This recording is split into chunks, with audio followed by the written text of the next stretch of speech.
Hey everyone, welcome to my mini blogs. প্রতি বৃহস্পতিবার না আমাদের বাড়িতে কিছু না কিছু স্পেশাল রান্নাবান্না করার চেষ্টা করি। কারণ কি বৃহস্পতিবারটা আমাদের নিরামিষ হয়। নিরামিষ বলতে আমরা রসুন পেঁয়াজটা খাই।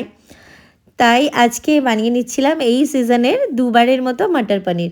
মানে এই সিজনে দুবার বললাম কারণ কি আগেও একবার করেছি, তো সেটা তোমাদের সঙ্গে আর ভিডিও করা হয়নি, তাই জন্য বললাম দুবার। তো এখন তো এই ফ্রোজেন মটর সারা বছরই আর কি পাওয়া যায়, তবে ওই জিনিসগুলো কমই খাই, আমরা খুব একটা খাই না।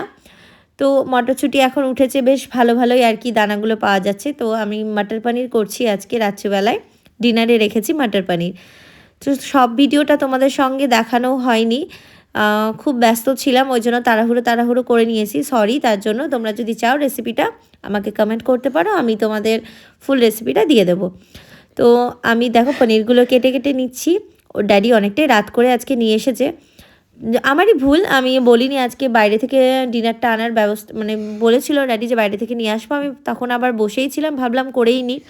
তো পনিরগুলো একদম টুকরো টুকরো করে কেটে নিচ্ছি আর তেলের মধ্যে জাস্ট ফ্রাই করে নেব। আমি খুব একটা মানে কাঁচা পনির ইউজ করি না, কারণ আমার ভালো লাগে না কাঁচা পনিরে একটা যে গন্ধটা থাকে, তার জন্য খুব একটা ভাজবো না, জাস্ট তেলের হালকা তেল গরম করে এপিট ওপিট করে নেব।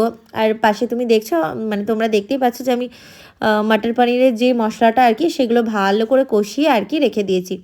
বাস এই পনিরটা জাস্ট ফ্রাই করে ওর মধ্যে দিয়ে দেবো আর মোটামুটি কমপ্লিট হয়ে যাবে। তো তোমরা দেখতে পাচ্ছ আমি খুব একটা আর কি ভাজছি না, জাস্ট এপিট ওপিট করে ভেজে নিচ্ছি। তো এখানে আমার মশলাটা রেডি হয়ে গেছে, আমি বেশ ভালো করে কষিয়ে নিচ্ছি। না কষালে পরে একটা যেই রসুন পেঁয়াজের যে গন্ধটা আসে খুব উগ্র, ভাল লাগে না আর কি। তো আমি কিভাবে করলাম, রসুন পেঁয়াজ ভালো করে আদা সবগুলো এই তেলের মধ্যে একদম আমি পুরো মানে রান্নাটাতে খাঁটি সর্ষের তেলই ইউজ করেছি, সেটাতে ভেজে নিয়েছি, ভেজে নিয়ে পেস্ট করে নিয়েছি। আর আমার কাছে টমেটো অ্যাভেলেবেল ছিল না, সেই জন্য আমি একটু সসও ইউজ করে নিয়েছি। আর এখানে আমি পনির বাটার মশালা প্যাকেট সানরাইজের পাওয়া যায়, সেটাও আমি ওখানে দিয়ে দিয়েছিলাম। আর দেখো আমার অলরেডি হয়ে গেছে, একটু জল দিয়ে আর কি, খুব ঘন হয়ে গেছিলো তাই একটু পাতলা করলাম। আর পনিরগুলো আমি দিয়ে দিয়েছি, দেখতেই পাচ্ছ পনিরটা আমি খুব ভাজিনি, জাস্ট হালকা এপিট ওপিট করেছি, যাতে পনিরের যে মানে কাঁচা গন্ধটা সেটা যাতে না থাকুক। তো হয়ে গেছে, ওপর থেকে একটু কাসুতি মেথি পাতা দিয়ে দেবো আর ওই বাটার দিয়ে দেবো, ব্যাস আমার পনির বাটার মশালা রেডি। আর এবার একটু ময়দাটা মেখে নেব, কারণ একটু আজকে প্লেন রুটিই করব। ভেবেছিলাম যে বাইরে থেকে একটু রুমালি রুটি অর্ডার দিয়ে নিই, কিন্তু আবার ভাবলাম যে না ঠিক আছে রুটি করে নিই। তো আজকে একদম সাদা ময়দার রুটি, মানে যেটাকে বলে রোলারের আটা, সেই ময়দা দিয়ে রুটি করব, বেশ ভালো লাগে মিষ্টি মিষ্টি। তো দেখো আমি রুটিগুলো ভেজে নিচ্ছি। আগে জানো তো খুব একটা গোল হতো না, বাট এখন করতে করতে বেশ রুটি গোল হয় আর বেশ ফুলকো ফুলকো রুটি হয়েছে। আজকে বানাবো এই শীতের দ্বিতীয়বারের জন্য গাজরের হালুয়া। গত 20 দিন আগে আমি একবার বানিয়েছিলাম, তোমাদের তো শেয়ার করেছিলাম যে মা যাচ্ছে ব্যাঙ্গালোরে 15 দিনের জন্য, সত্য সাই বাবার সেবাতে গেছিলো। তো সেখানেই মায়ের রাত্রে ডিনারের জন্য মানে মিষ্টি হিসেবে আমি গাজরের হালুয়াটা বানিয়েছিলাম। তো এই মানে উইন্টার পড়তে না পড়তেই একবার বানিয়েছি আর আজকে একবার বানালাম, তো সেই জন্যই আর কি বললাম যে এই দ্বিতীয়বারের মতো আজকে বানাচ্ছি গাজরের হালুয়া। আর হ্যাঁ, তোমরা অনেকেই জানতে চাইছিলে আমি কোথায় যাচ্ছি, সেই ভিডিওগুলো দেখে। তো আমরা কোথাও যাচ্ছিলাম না, ওটা অ্যাকচুয়ালি প্ল্যাটফর্ম টিকিট। তো যেহেতু আমাদের আজিমগঞ্জ ওটা জংশন হয়ে গেছে, আর প্ল্যাটফর্ম টিকিট না কেটে স্টেশনে যাওয়াটাও ঠিক নয়, চেকার যে কোনো মুহূর্তে ফাইন দিয়ে দিতে পারে, সেটা আমি 10 টাকার জন্য 500 টাকা কেনই বা দেবো। তো সেফটির জন্য আর লিগাল যেটা হয় সেটাই আর কি আমরা করেছি, প্ল্যাটফর্ম টিকিটটা কেটে মাকে আর কি আনছিলাম। ওই একই স্টেশনেই ছিল, 1 নম্বর প্ল্যাটফর্মে একদম মানে ওই কাউন্টারের কাছেই, তাও আমরা কেটে নিয়েছিলাম। তো আমরা কোথাও যাচ্ছিলাম না, মাকেই আর কি আনার জন্য আমরা গেছিলাম। মা তো ব্যাঙ্গালোর থেকে আসছিল, হাওড়া থেকে কামাখ্যা ধরে আজিমগঞ্জ এসেছিলো। তো তোমাদের সঙ্গে কথা বলতে বলতে দেখো অনেকটা কাজ আর কি এগিয়ে ফেলেছি। আজ দুপুরের লাঞ্চটা একদম সেরে নিয়ে সঙ্গে সঙ্গে বসে পড়েছিলাম এই গাজরগুলো গ্রেট করে নেওয়ার জন্য। তো মোটামুটি এখানে 1.5 কিলো মতো গাজর আজকে ছিল। তো কিছু আগে যেটা করেছিলাম সেবার তো বেশ অনেকটাই আমি একা হাতে সমস্তটা আর কি গ্রেট করেছিলাম। তো আজকে আমি খুব একটা গ্রেট করিনি, 2-3টে গ্রেট করেছি। আর আংশের ড্যাডি ছিল দুপুরবেলা টাইমটা বাড়িতে, ওই জন্য আর কি ওই আমাকে অনেকটা হেল্প করে দিয়েছে আজকে। ও অনেকটা মানে পুরোটাই আর কি মানে গ্রেট করে দিয়েছে। আর এই গ্রেট করে যে টেস্টটা আসে না, সেটা ম্যাশ করে একদমই আসে না, তাই গ্রেট করেই আমি সবসময় গাজরের হালুয়াটা করি। আর এখানে দেখো কাজু কিশমিশ সব আমি ঘিয়ের মধ্যে ভেজে নিয়েছি, ভেজে হালকা করে তুলে নিয়ে যেমন নর্মালি করে একটু চিনি দিয়ে দিচ্ছি, একটু না বেশ ভালোই আর কি, চিনিটা যতটা পরিমাণ দরকার ছিল।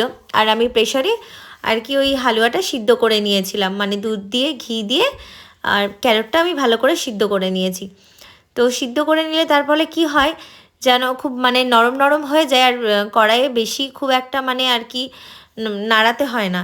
তো দেখো ওখানে ভালো সেদ্ধ করে নিয়েছিলাম, এখানে দুধটা রয়েছিল সেটা মেরে নিচ্ছিলাম, আর ওই ড্রাই ফ্রুটসগুলো আর এই যে কেশর দিয়ে দিচ্ছি। এটা হচ্ছে এভারেস্টের কেশর, ভীষণ ভালো কেশরটা।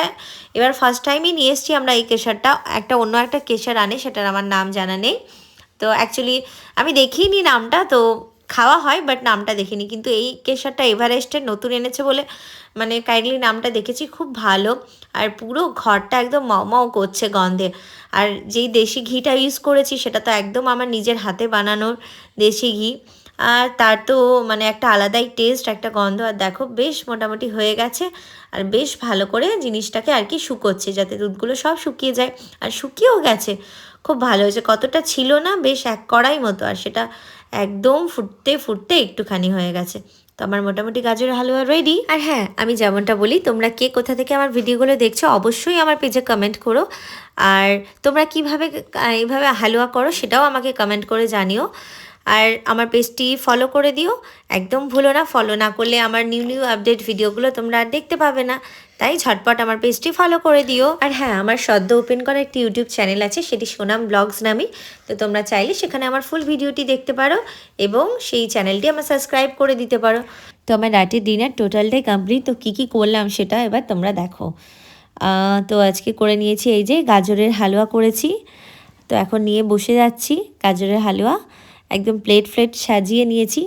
আর ওদিকে রয়েছে মটর পনির আর ফুলকো ফুলকো রুটি।